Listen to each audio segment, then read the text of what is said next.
Okay. Sorry, sir. It's okay.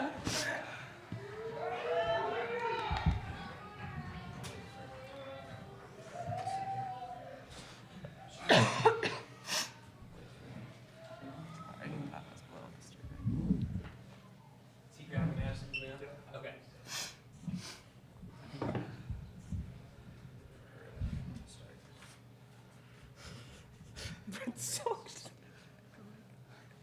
Do what? We'll just use this. It's your fault. Innovative. We all literally were like, water bottles, locker room now. Akasha was the one coming at you. She was like, Hey, we all were. guys. Is that better? Yeah. Yes, that's good. Am I All right, halfway we will presentable? Start with an opening statement from Coach, and then we'll take questions for student athletes and coach.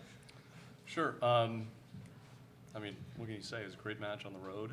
This is such a great environment and such a tradition here at Creighton. You asked me at one point, is this the best you've ever played? And I said no, and I still don't think so. That's not to take anything away from Creighton. I just think we're a pretty good team.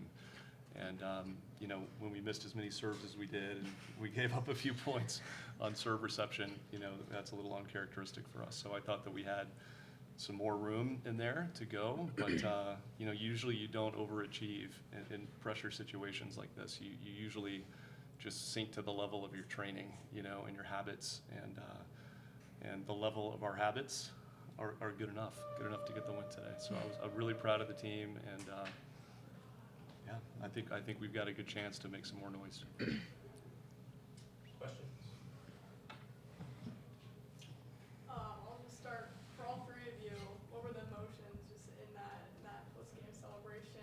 What kind of overjoyed you? What was the moment like? It was so surreal, honestly, and like I had to take it in for a second because I'm like, we actually did that. Like that was a huge win for us, and it was just so surreal. I know we just busted a lot of people's brackets, so that's also a really good feeling. It's probably the most exciting moment of Auburn volleyball. Yeah, for sure. How do you feel like your size affected the match tonight? Let's go first. We knew going into this match that this team was very physical at the net, and they run a lot of things that we're not used to in the SEC. You know, running crossing patterns and just more beating the block. And so going into the match, we knew we were going to have to really work on our reading. So, I mean, we are pretty big, but I wouldn't say that Creighton's not big. And I think that we did a good job with our reading, and we really honed in on our reading and reading the setter. And I think that's what helped us a lot, not necessarily our size. I mean, that obviously gives us a couple points here and there, but I don't think it's mainly our size. I think we just really focus on our reading. Yeah, for sure. Madison, starting with you, how did you guys kind of feel in that moment when you knew that this game was on the line in that fifth set? How did you handle that? Because you haven't played in a postseason match in college. Yeah. How did you take that on? I think we just knew to like calm back down. I think that fourth set obviously was not our best, and so once we calmed down, we were all talking in the huddle. We knew that we could do it, and we just had to play Auburn volleyball again. We had definitely, we had definitely been in those situations before, and being in Creighton's gym was just, you know, different for us. Like, we haven't had that big of a crowd, I don't think, and so we knew there were going to be big points that they scored, but we also were going to score big points, so we just had to make sure that we had a lot of energy going into that fifth set. We talked about our energy a lot, and keeping it around an 8 and not getting too excited really helped us there in that fifth set and felt like we had control in it. I guess just kind of building off that, what were the adjustments did you guys make in the fifth set, or were there anything that you learned that you took into that fifth set that was key? I don't think we really made any adjustments. It was just like that we had to check ourselves back into reality, and we had to go back out there and, like I said before, play Auburn volleyball. That was like a common statement throughout the whole game. So. Yeah. For sure. Coach, 7-year plan working out pretty well so far. Yeah, we're ahead of schedule for sure. And I think I said this to you after the game, and I've said this to a few people. I don't think I've told you this. You know, we're not the best attacking team in the country. We're not the best passing team in the country. We're not the best serving. We can go through the whole thing, but I think we have elite team chemistry. I really sure. do. I mean, everyone is just so tight, and you know, the relationships they've been building since with the freshmen before they even arrived, and with Jackie for the last 3 years, and then when the freshmen came in this year, it just almost immediately everybody kind of came together. We have a very small roster, you know, it's very small, and part of that is we just care so much about the culture, and when we're trying to build something, you know, we'll get to 16 or 17 players at some point, but where we are right now is these are the 12, and that elite team chemistry matters when you're on the road and it's fifth set and come together and support each other. And I don't think anybody on this team feels like they have to carry anything, you know, and I think that's a good feeling to have for players. For sure. Jackie, this is for you. What's it been like watching this group of freshmen grow from day one in late August to what you guys just did? It's been surreal, honestly. I mean, I've been here with Brent since his first day, and it's just been the best 3 years that I can imagine. These freshmen this year have brought in a new light, and like Brent was saying, like, they are the chemistry out there, and I feel like the chemistry is all because we've all bought into Brent and his teachings and the coaching teachings, and the freshmen just bring it all together for us. It's been so much fun. Last one for me, Coach. What do you see out of Houston and just that scouting report? If you had any time to do that? Yeah, I haven't as much as I would have liked. My assistants are on it. I hope so. No, I know they are. No, they run a really fast offense. We know that. And we've played some teams that run a similar style offense. Mississippi State goes really fast like that. Georgia does. And I like that we have some experience playing a team that does that. And we will for sure change up the blocking from what we did tonight. And I don't want to talk too much about it here, what we'll do, but we've had some experience with offenses that run that fast, and we're going to have it. We're going to have a size advantage. But I mean, they're good. They're really good, and they have arms everywhere, and they can crack it. So it'll be a really fun match. It'll be the same story, you know, we talked about before. Always, right? Can the experienced team that is, you know, been doing things for a little bit longer, you know, can they? What's it going to look like with the young team that's maybe a little bit more physical, and it's the same matchup every time. Any more questions?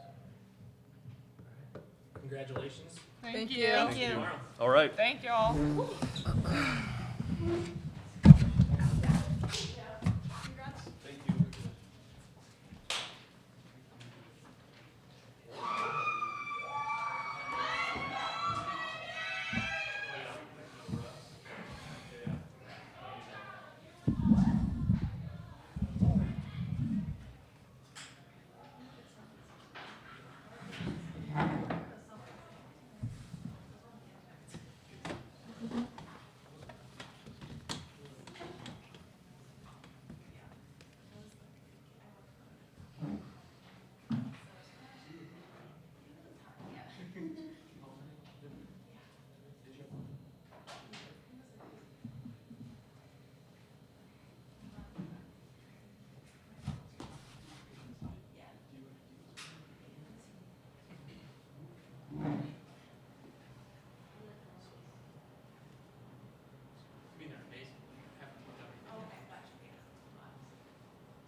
step then, if you will.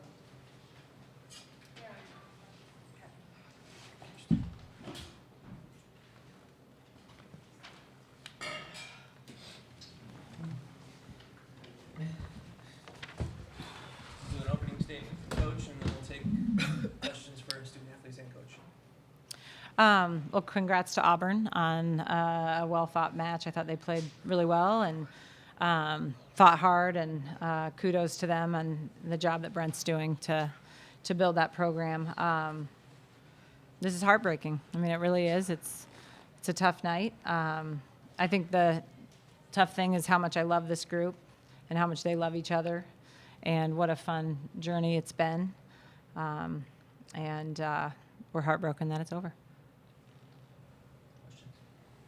Coach, can you just kind of walk through what happened with Kendra when you knew that she wasn't going to be out there, and just kind of the plan to adjust? Kendra got hit in the Marquette match in the face and played through it. We didn't know that I think she was symptomatic at that time. And so we've been monitoring her all week. The final decision was made this morning. And, you know, fortunately, we've got an incredible backup setter. And I thought Jazz did a great job tonight. How tough is that spot when you've had one for the whole season and you have to make that adjustment in the NCAA tournament? Well, I said to Jazz, there's no one else that I'd rather have take over that spot. She was she's a fifth-year senior. Her teammates love her. But it is tough. I mean, she hasn't set a match since she's been here. She's been a hitter for us. So, you know, she got thrown into, we did some crash courses this week, and I'm really, really proud of how Jazz did tonight.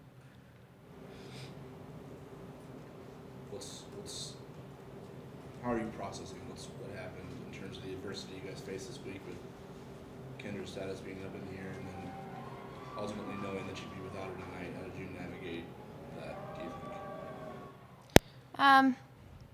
I mean, when Booth told us, I don't think it rattled us that much. I mean, we have an incredible backup setter. She's been working so hard all year, and we knew that we'd be just fine. Obviously, we miss Kendra a lot, and we wish she was out there. But we trusted Jazz, we trusted Booth, and all of us, I think it made us come together. I thought we fought really, really hard until the very end. I think that it was definitely, unexpected. I've been ready all year for any position, right side, setter, whatever. So it's a little bit crazy that I was needed to set for the NCAA tournament, but my teammates were really supportive and really calm, and so were all the coaches. So I just did the best that I could for Kendra. Can you just speak to how you're feeling? I mean, just it's so emotional. Is it? I guess what's the basis of that for you? I mean, I feel pretty badly because obviously, we had a huge position change, and on paper we're supposed to win that game. So I do feel badly that it didn't go our way, but I gave my 110% effort, and everybody prepared me really well, and the players, they all had my back, and Kendra was super supportive. We've become really good friends, and same with Katie Mazer. The three of us have just been a really awesome setting trio all year, every day in practice. So I just feel really badly that it just didn't work out for them, but everyone was really supportive, and I gave 110% effort. We left it all on the floor. So. How did you guys get the connection going? It's obviously tough to do when you're used to tempo and things like that. How did you guys get that connection going? It seemed like from set 3 on, it was pretty good vision. Yeah, it definitely took a little bit, but we were talking after every set. I mean, it was hard because Auburn puts up a really big block, so we kind of had to move it around based on that as well. But yeah, I mean, we just stuck with it, and eventually we figured it out. I don't know. Can you speak to Auburn's block? I mean, how does that compare to what you've seen this year from other teams? Yeah, it's definitely bigger than we've seen recently, at least. I don't know. I think we struggled with it a little bit. But also, I thought that, in my opinion, I thought that our defense like our defenders behind us were still screaming at us to swing, swing, swing. Like they had full trust in us no matter how big the block they put up. Jazz moved the ball around really well. So it started to kind of click better. We were able to work around them. But yeah, it's definitely big. Kudos to them. That was a U word. So what was your message to this group, just in terms of, I don't know, it's obviously they hit the hardest curveball you got the last 2 years with losing Jayla and losing Kendra when you did. How did you put that into perspective for this group, knowing that, you obviously fell short of your ultimate goal, but there's still a whole 3-4 months that were put into it? Well, I mean, I told him the journey was awesome, and it was. But yeah, it stings that we've had some interesting luck in the NCAA tournament for sure. And then, I mean, you talk about perspective, what happened to Junkie in the match before. I mean, that kid is South Dakota's heart and soul, and to see her go down, I mean, it was emotional. I was tearing up. I mean, it was a flashback moment of what Jayla went through, and I mean, I'm thankful that, no injury happened. I mean, it does kind of put things in perspective a little bit. So, this is going to sting for a while. There's no question. But then we're going to remember what an awesome year it was. And, I told him it's one of my favorite groups I've ever coached, and I think that's why it stings so much. I mean, I know I say it a lot, but I love these women, and I think they love each other, and I think they're going to have those memories with each other. And, to see, 7 of them not be on the team next year is hard to swallow right now. Can you sum up what this 1 year wonder was like for you? Because you approached it with such an interesting mindset with positivity and carrying you throughout. Absolutely. How are you going through it right now? I think that when I was on my visit here, I just really connected with the people that I met, and I just told the coaches that, I just wanted to join a really positive culture and a group of girls that loved each other and worked so hard, and mainly just culture and positivity, and the team that would be willing to have each other's backs and play whatever role. And so then when I got here, and I had so many wonderful experiences. I mean, I never flown charter in my life when I got to fly charter. And I got to play a multitude of positions. I got to start. I got to cheer from the sideline. I got to encourage other players. I got to work hard and practice in different roles. And so I think I just came in here with the mentality to do everything I could for the benefit of the team, because, it's a team sport and we want to play together. And I think we did that all year long. And I feel like we played as a team tonight, and I've learned so much from this experience, and I'm so grateful for Creighton and for all the coaches and everybody and all the teammates and all the staff, just because everybody's so amazing, and it was the best last year that I could have ever asked for, so I'm just really sad it's over. Coach, one of the things you said to me about Jazz was that when you recruited her to come to Creighton, she was going to be a good teammate no matter what role she was put in. Can you speak to her and the other grad transfers and just their impact? Yeah, I mean, they've just been phenomenal young women and leaders for our team. I've said this before, they just all have such good emotional IQ that they came in, they were all leaders on their team, and were able to find that balance and integrate really well. And yeah, Jazz turned down schools that promised her starting positions at high-level P5 schools, and we're just so grateful that she chose us. And Whit had big opportunities, Beth did too. And I mean, they're just, even though they've only been here a year, I think the whole team would say they're close with everybody, they're close with the coaches, and they'll be Blue Jays forever. I know it's, they did pride in their careers, I guess according to plan, but what did Jayla and Keely mean to you in terms of just the journey they went on, the adversity they faced, and the impact they had on various teams and various roles? Yeah, you figure how long we've known those guys. I mean, gosh, since they're probably 16 years old, and you watch them go from these high schoolers to women that are going to go do amazing things in the world. And, they really kind of become like your daughters, and you love them like your daughters. And I think that's the hardest part for me is, just seeing these guys now that they're not going to be in the gym. in the spring. Anything else? Thank Coach you. Nora, Jazz, thank you. Thank you.